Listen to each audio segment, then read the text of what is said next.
السلام علیکم ورحمۃ اللہ وبرکاتہ۔ کیا حال ہے آپ سب کا؟ اللہ سبحانہ و تعالیٰ آپ سب کو ایمان اور صحت کی بہترین حالت پر رکھے، آمین۔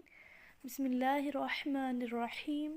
رب اشرح لی صدری ویسر لی امری واحلل عقدۃ من لسانی یفقہوا قولی، آمین یا رب العالمین۔ غسل میت کورس میں آج ہمارا سبق نمبر 4 ہے۔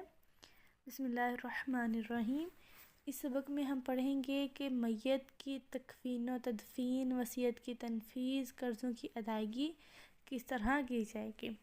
تو جیسے کہ کل کے سبق میں ہم نے کچھ پوائنٹس پڑھے تھے، آج ان کی ڈیٹیل دیکھتے ہیں۔ تو سب سے پہلے یہ کہ میت اگر کسی شخص کے پاس مال ہوگا اور اس کے ورثاء میں کوئی بھی نہیں ہے، یا اگر اس کے ورثاء میں کوئی ہے بھی، تو اس کی وراثت سے پہلے دیکھا جائے گا کہ اس کے کفن دفن کے تمام انتظامات ہو چکے ہیں۔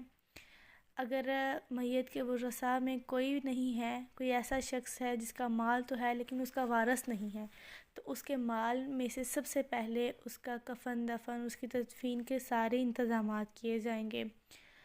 اور اس کو دفن کرنے کے بعد اگر مرنے والا کوئی وصیت کر کے جائے، اب اسلام میں وصیت کتنی کر سکتا ہے انسان؟ ہر انسان اپنے مال میں سے 1/3 حصہ جو ہے وہ وصیت کر سکتا ہے، 1/3 سے زیادہ وصیت نہیں ہوتی۔ تو اگر کسی شخص نے 1/3 سے زیادہ وصیت کر دی ہے تو جو وصیت اس نے کی ہے اس کو پورا کرنے والے کیا کریں گے؟ اس کے گھر والے یا جو بھی اس کے قریبی رشتہ دار، یا جو بھی انسان جس کو وصیت کا پتہ ہے کہ اس نے کیا وصیت کی ہے، تو اس کی وصیت صرف 1/3 حصے کی ہی پوری کرے گا، باقی مال جو ہے اس کے ورثاء میں تقسیم کر دیا جائے گا۔ اب وہ وصیت کن کے بارے میں کی جا سکتی ہے؟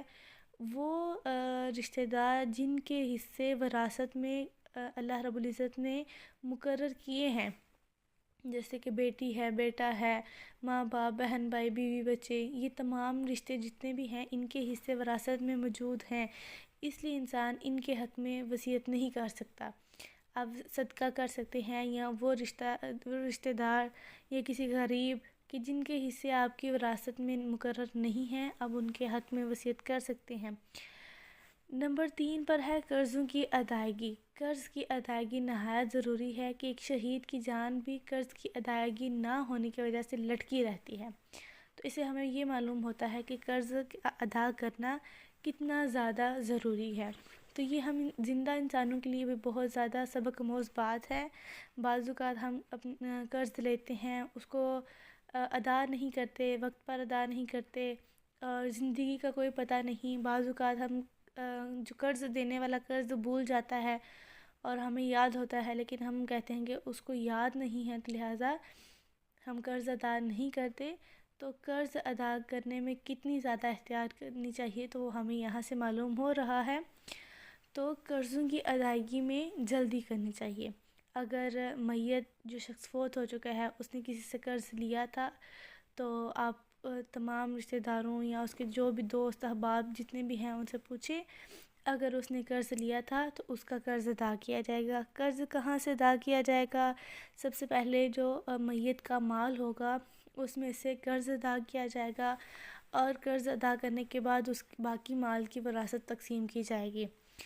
اگر اس کا قرض زیادہ ہے، مال اس کے پاس کم ہے، پھر اس کے گھر والے جو ہے وہ اس کا قرض ادا کریں گے۔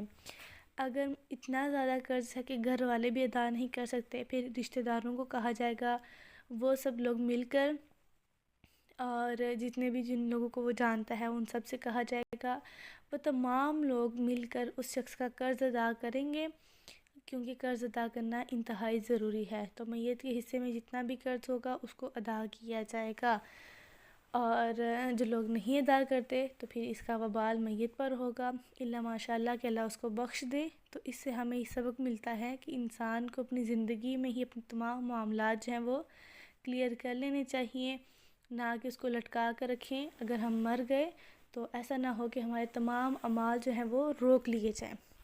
اللہ رب العزت ہمیں ان تمام فتنوں سے بچا کر رکھے، آمین۔ السلام علیکم ورحمۃ اللہ وبرکاتہ۔